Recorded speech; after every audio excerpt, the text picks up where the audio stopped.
होंगे। मैं भाव्या हिंदी में आपका स्वागत है। यहाँ पर मैंने आपके लिए हिंदी की टेस्ट सीरीज शुरू की है।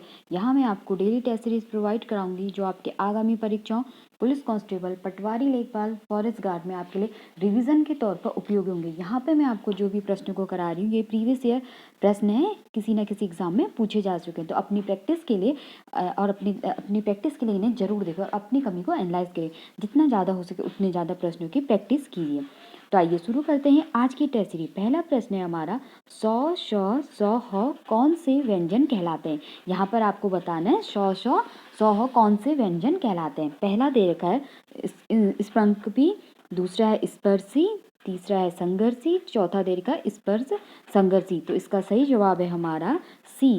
ये व्यंजन क्या कहलाते हैं? संघर्षी व्यंजन कहलाते हैं। अगला है हमारा, हिंदी वर्णमाला में अयोगा वर्ण कौन से हैं।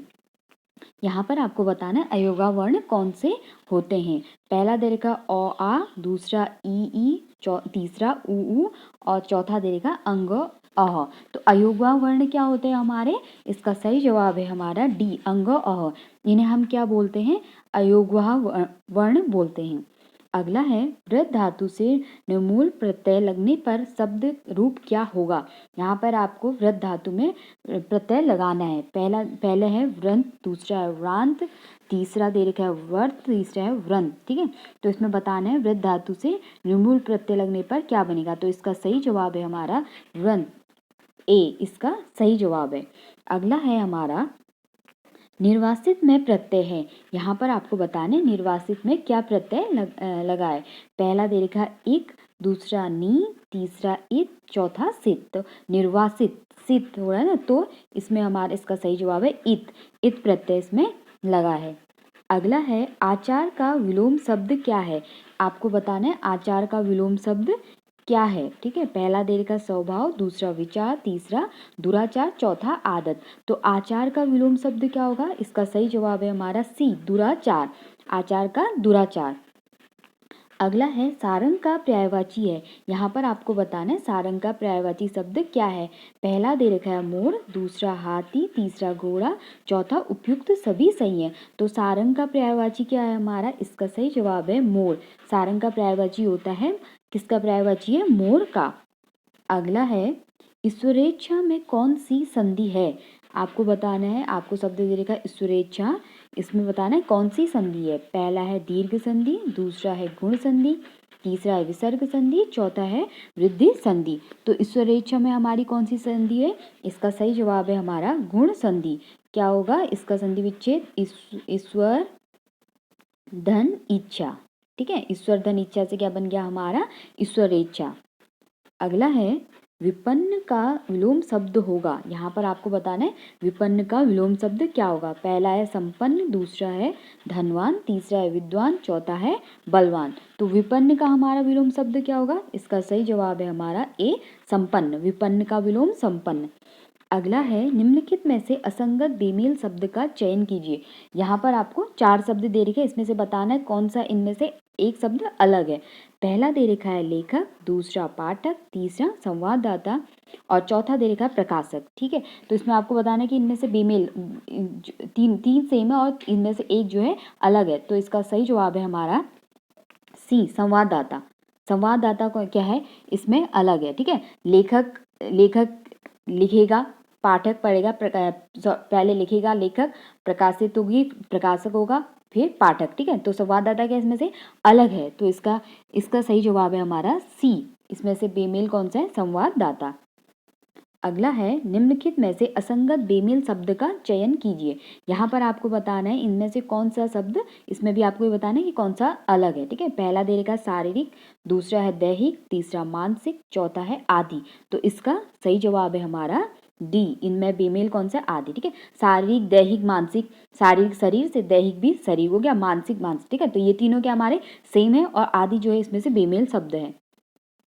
अगला है, शुद्ध शब्द का चयन कीजिए। यहाँ पर आपको बताना है कि किस शब्द की वर्तनी शुद्ध है, कौन सा शब्द हमारा शुद्ध लिखा गया है। तो इसका सही जवाब है हमारा ए, अन्वेषण। ठीक है, अन्वेषण में क्या होगा? 9 आधा होगा और 100 भी कौन सा होगा हमारा? षटकोण वाला। ये ध्यान दीजिए। ठीक है, 9 आधा होगा और 100 भी क्या होगा हमारा? षटकोण वाला, अन्वेषण। अगला है शुद्ध वर्तनी शब्द का चयन कीजिए। यहाँ पर आपको ये बताना है कि किस शब्द की वर्तनी शुद्ध है। तो इसका सही जवाब है हमारा सी, त्रिदोष। ठीक है, त्रिदोष इसका सी में सही शुद्ध वर्तनी है। अगला है निम्न वाक्य में अशुद्ध भाग का चयन कीजिए। यहाँ पर आपको वाक्य दे रखे हैं, इसमें बताना है कौन सा इसमें अशुद्ध है। पहला दे रखा है जो लोग गिरगिट जैसा रंग परिवर्तित करते हैं। दूसरा दे रखा है आप चाहते हैं कि मैं कि उन पर। और तीसरा दे रखा है भरोसा करके धोखा खाऊं। और चौथा दे रखा है कोई त्रुटि नहीं। तो इसमें से आपको बताना है कि कौन सा अशुद्ध भाग है। तो इसका सही जवाब है हमारा ए, जो लोग गिरगिट जैसा रंग परिवर्तित करते हैं। ये कौन सा भाग है, हमारा अशुद्ध भाग है। अगला है निम्न वाक्य में अशुद्ध भाग का चयन कीजिए। इसमें भी आपको बताना है कौन सा भाग इसमें अशुद्ध है। पहला दे रखा है विद्यार्थियों ने, दूसरा दे रखा है प्राचार्य को, तीसरा है एक गेंदे की माला पहनाई, और चौथा देखा है कोई त्रुटि नहीं। ठीक है, तो इसमें इनको आप साथ में कैसे कर लेंगे, विद्यार्थियों ने प्राचार्य को एक गेंदे की माला पहनाई। ठीक है, ये हमारा वाक्य बन गया। अब इसमें ऐसे आपको बताना है कि कौन सा भाग है हमारा अशुद्ध है।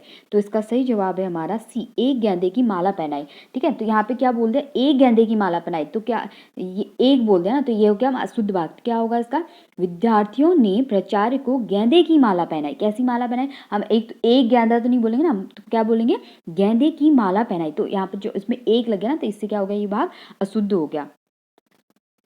अगला है किसी के पास रखी दूसरे की वस्तु के लिए एक शब्द क्या है। यहाँ पर आपको बताना है इसके लिए एक शब्द क्या होगा। किसी के पास रखी दूसरे की वस्तु, पहला दे रखा है परवर्ती, दूसरा बपौती, तीसरा है थाती, और चौथा दे रखा है वर्तिका। तो इसका सही जवाब है किसी के पास रखी दूसरे की वस्तु। इसका सही जवाब है, इसके हम क्या कहते हैं, थाती। ठीक है, इस थाती इसका सही जवाब है। अगला है जिसके पास कुछ ना हो के लिए एक शब्द क्या है। ठीक है, जिसके पास कुछ ना हो उसे हम क्या बोलते हैं। पहला दे रखा है अंकीचन, दूसरा है निरामिष, तीसरा है उष्ण, चौथा है कर्जदार। ठीक है, किसी के पास कुछ ना हो उसको हम क्या बोलते हैं, अंकीचन। ठीक है, इसका सही जवाब है। अगला है हमारा कच्चे घड़े में पानी भरना मुहावरे का अर्थ है। यहाँ पर आपको बताना है इस मुहावरे का क्या अर्थ होगा। पहला दे रखा है कमजोर से मदद की अपेक्षा करना, दूसरा दे रखा है कठिन काम करना, तीसरा है ठीक ढंग से काम न करना, और चौथा दे रखा है मूर्खतापूर्ण कार्य करना। ठीक है, तो कच्चे घड़े पानी भरना, इसका सही अर्थ क्या होगा, सी, ठीक ढंग से काम न करना। कच्चे घड़े पानी भरना, ठीक ढंग से काम न करना। अगला है हमारा छाती भर का पत्थर मुहावरे का अर्थ है। यहाँ पर आपको बताना है इस मुहावरे का क्या अर्थ होगा।